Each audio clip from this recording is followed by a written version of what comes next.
ઘણા આપણે એમ કે ભાઈ ભગવાન કૃષ્ણ છે એને એને આપણે ભગવાન શું કામ કહે એટલે હવે આને કહેવું શું કહ્યું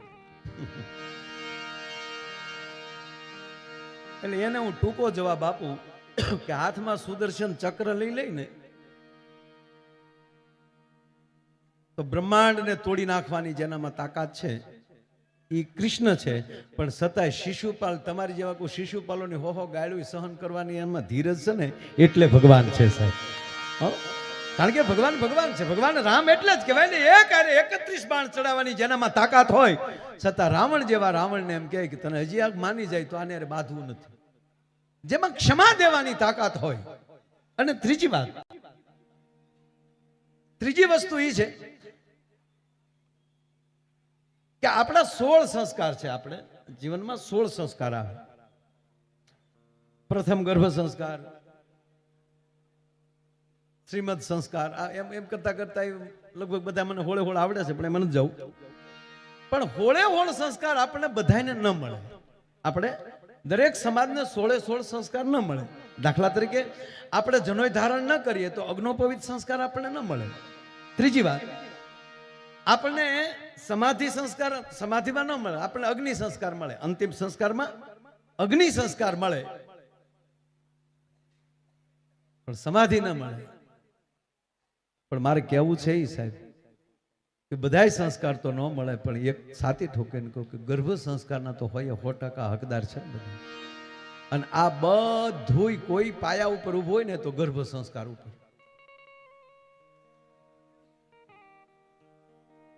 આ વૃદ્ધાશ્રમ ખુલ્યા છે એ ગર્ભ સંસ્કાર છે.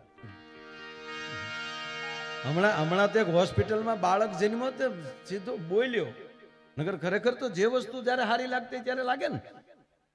લગ્ન હોય અને વરરાજા એને માંડવામાં હોય ત્યારે અંગરખું ને સાફો ને હાથમાં તલવાર લઈને આમ ફેરા ફરે તો સારો લાગે. આડેથી પહેરીને નીકળે કે સારો ન લાગે. આપણે એમ થાય ક્યાંક નાટકમાં જાતો હશે. કોઈ ન હોય ને બસમાં એકલો સાફો હાથમાં તલવાર લઈને બસમાં હેન્ડલ પકડીને ઉભો હોય તો કોણ વરરાજો કે? વરરાજ હોય તો હારે જાનડિયું હોય, અણવર હોય, વગેરે વગેરે જાનૈયા હોય. કોઈ હાદા હોય, કોઈ જાનમાં તો બધા હોય ને.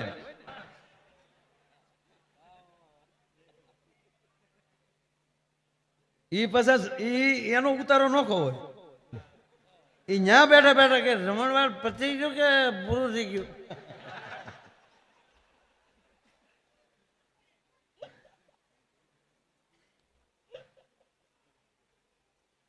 જે વસ્તુ જ્યારે સારી લાગતી ત્યારે લાગે. વાત આ છે. તો બાળક જન્મતા વેત રડે તો જ સારું લાગે. જન્મતા જ રડે. હાસ્ય સારું જ છે સુરેશભાઈ, હસવું સારું જ છે બાદશાહ, પણ જન્મતા વેત જો બાળક દાંત કાઢે નશું ગામ મૂકીને વયું જાય કે કોણ આવ્યો ભૂતના પેટનો એમ. નકર હાસ્ય સારું છે પણ જન્મતા વેત હશે તો કોની સામે હસવું તો ખબર પડી જોઈએ ને.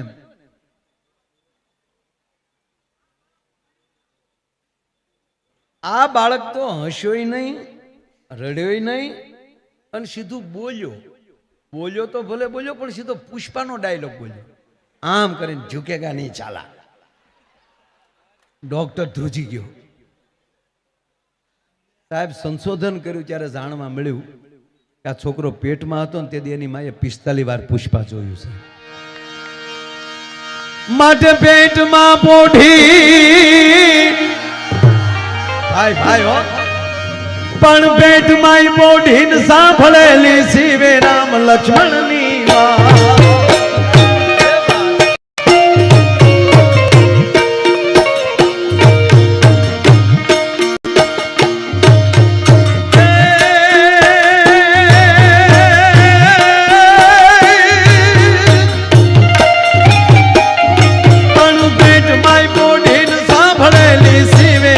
લક્ષ્મણની વાત ને બાપ રામ લક્ષ્મણની વાત.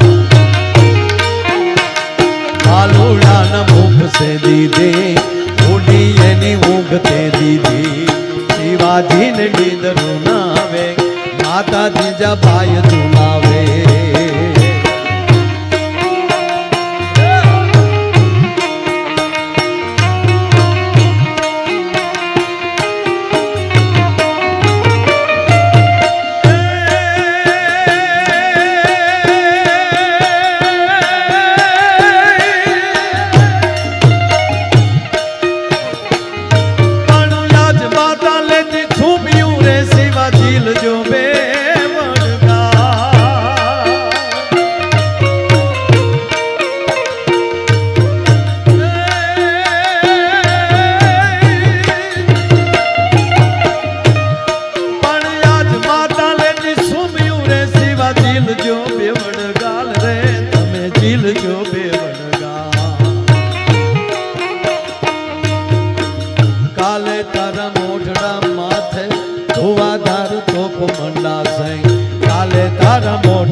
ચાર તોપ મંડાશે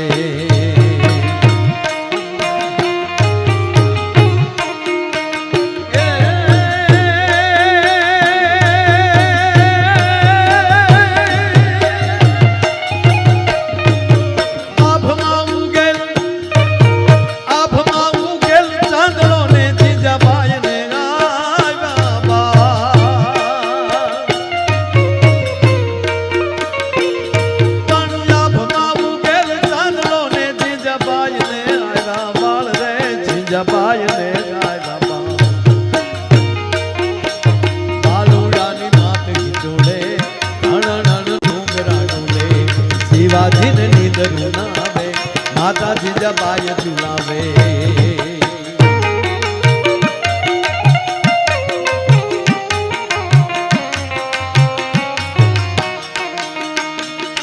પેટમાં પોઢી સાંભળેલી શિવે રામ લક્ષ્મણની વાત જીજાબાઈ અહીંયા પુરાવો આપે છે કે શિવાજી તું મારા પેટમાં હતો ત્યારે મેં રામાયણના અને ભાગવતના પાઠ વાંચ્યા છે ભલામણ કરે છે માં આવું આગળ હોય કે હા માતાઓ બહેનો બેઠા છો એટલે વિનંતી ખાતર એક વાત કરું છું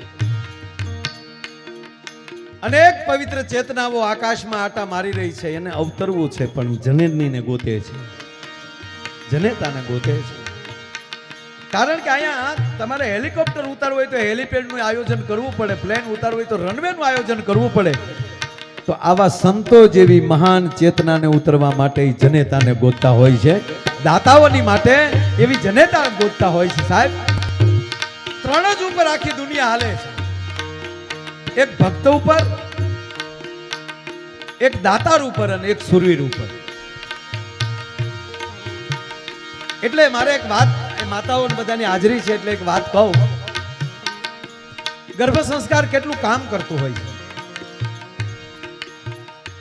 ભાગવત કથા છે પણ આમાં મહાભારતનો એક નાનો પ્રસંગ લઉં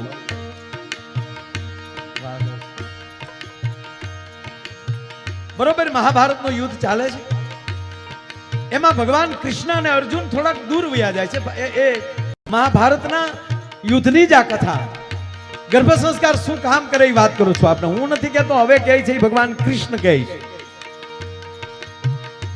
ભગવાન કૃષ્ણ અને અર્જુન થોડા દૂર વયા ગયા છે અને એમાં કૌરવોએ વંચિતા આપ જાણીએ છીએ આ વાતને હાથ કોઠાનું યુદ્ધની રચના કરી હવે પાંડવોમાં હાથ કોઠા યુદ્ધ કરી શકે એવી કોઈ વ્યક્તિ હતી નહીં ધર્મરાજ યુધિષ્ઠિરે બીડું મૂક્યું અને તેથી ભગવાન કૃષ્ણનો સગો ભાણેજ અર્જુનનો દીકરો બેન સુભદ્રાનો કુંવર 21 વર્ષના અભિમાન્યુ એ છોકરા દીકરા ઘડીક બેસી જા બધા યુદ્ધ હાલે છે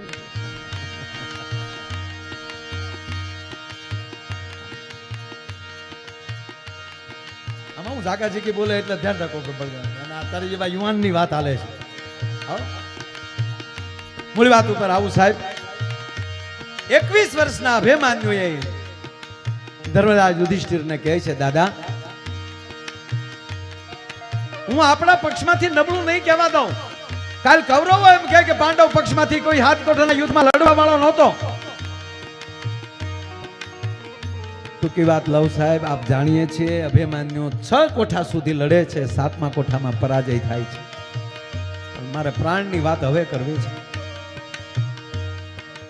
અભિમાન્યુનું શરીર ઘરે આવે છે બેન સુભદ્રા છે એ અહીંયા ફાટ રુદન કરે છે સુરેશભાઈ કલ્પના કરો કે જેનો હગો મામો કૃષ્ણ હોય જેનો ભાઈ કૃષ્ણ હોય બેન સુભદ્રાને કેવડું ગૌરવ હોય એને એનો એકનો એક દીકરો જ્યારે આવી રીતે પહોંચ્યો હોય અહીંયા ફાડ રુદન કરે છે અને એમાં ભગવાન કૃષ્ણનો પ્રવેશ થાય છે હવે સાંભળો ભગવાન કૃષ્ણને આવતા જોઈને સુભદ્રા બેને ગડગડતી દોડ દે અને ભગવાન કૃષ્ણના ડોકે ટીંગાઈ ગઈ બત ભરી ગઈ ગોવિંદ ગોપાલ મારા એકના એક દીકરાને કૌરવે દગાથી માર્યો છે ગોવિંદ મારા એકના એક દીકરાને આ કૌરવોએ દગાથી માર્યો યુદ્ધના નિયમોને નેવે મૂકીને મારા દીકરાને માર્યો છે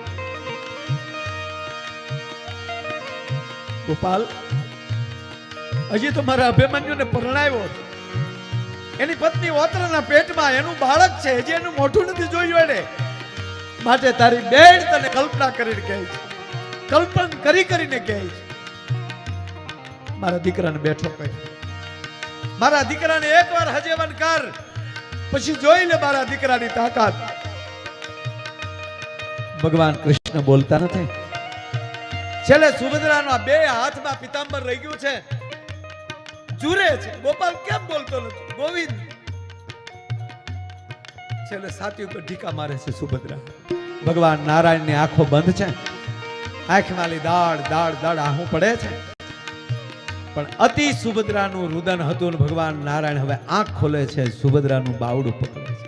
સાવધાન સુભદ્રા, સાંભળજો બાપ, મારી માતાઓ ખાસ સાંભળ્યા.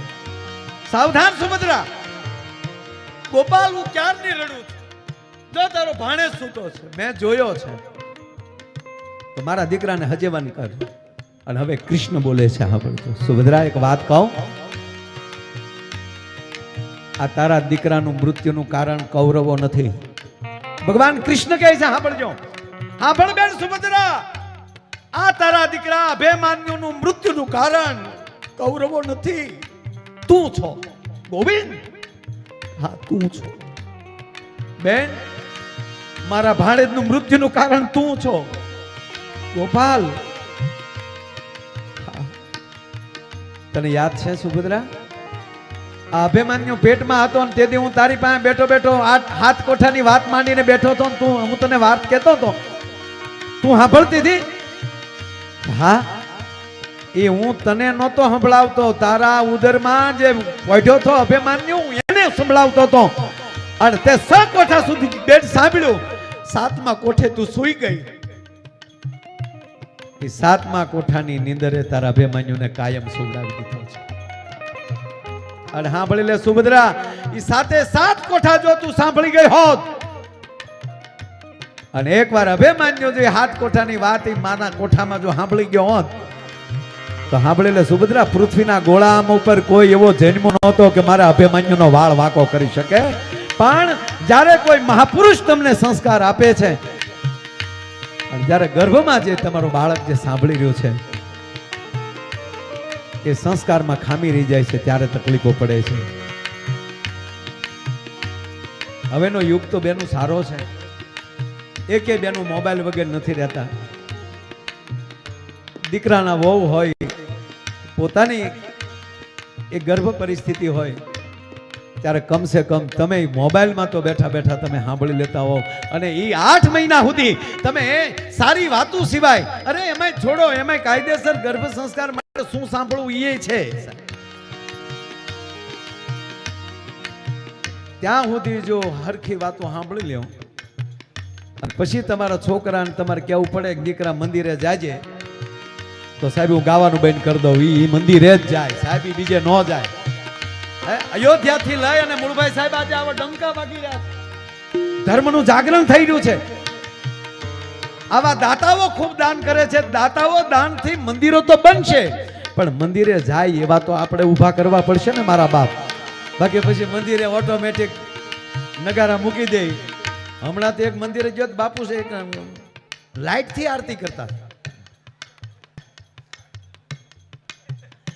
ટમટમિયા દીવા 5 વાળા લાઈટના કપૂર ગૌરમ કરુણાવતા. કેમ બાપુ? મને કે વાતું કરે, બાકી મારા દીકરાને કોઈ દિવેલ દેવા ન આવતા. હા હા હા, અમુક ગામમાં તો એવી દિશા છે. નહીં સાહેબ, રહેશે ધર્મ તો રહેશે ધરા, નહીતર ખપ જાહે ખુરતાર. તારા ધર્મ ઉપર વિશંબર હવે રાખ ને તું રાણ. માટે હવે એકલી વાતું નથી કરવી, કામે લાગવું પડશે, જાગવું પડશે. એટલે આ આલડું લખ્યું છે ઝવેરચંદ મેઘાણીએ, પણ મને એવું લાગે છે કે આજના ટાઈમ હાટું આ એક કડી તો લખી છે. આ એક કડી છે ને એ વર્તમાન માટે લખી છે. એટલે કઈ પંક્તિ લખી છે?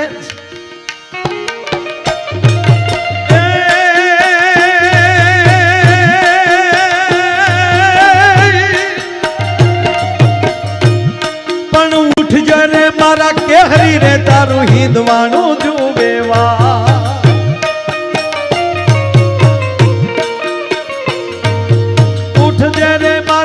હરી રે તારું હિંદવાણું જુવે વાટ રે બાપ હિંદવાણું જુવે વાટ. માને ગાથે ભેટ બંધાવા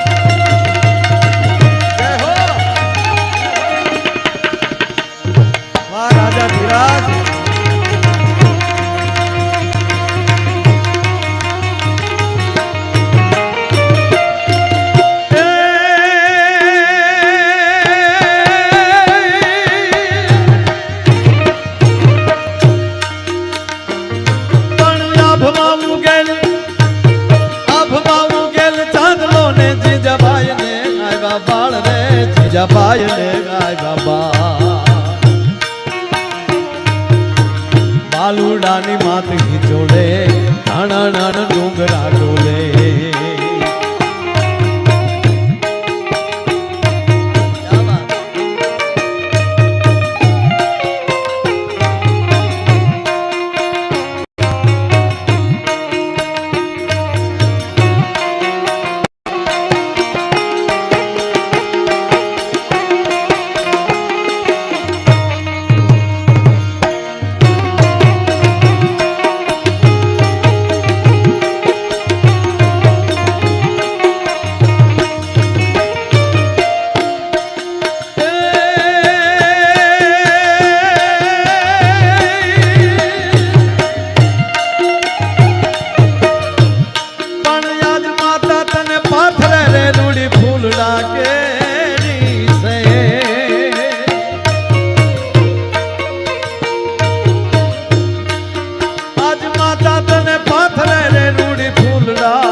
ફૂલડા કેરી છે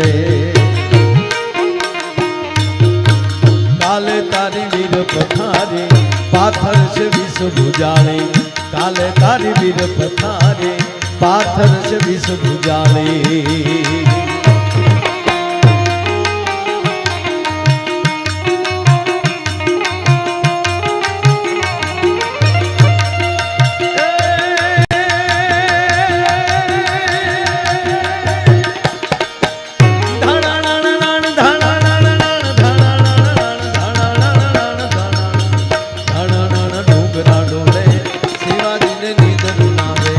શિવાજીને નીંદર નાવે માતા જીજા ભાઈ ઝુલાવે શિવાજીને નીંદર નાવે માતા જીજા ભાઈ ઝુલાવે શિવાજીને નીંદર નાવે માતા જીજા ભાઈ ઝુલાવે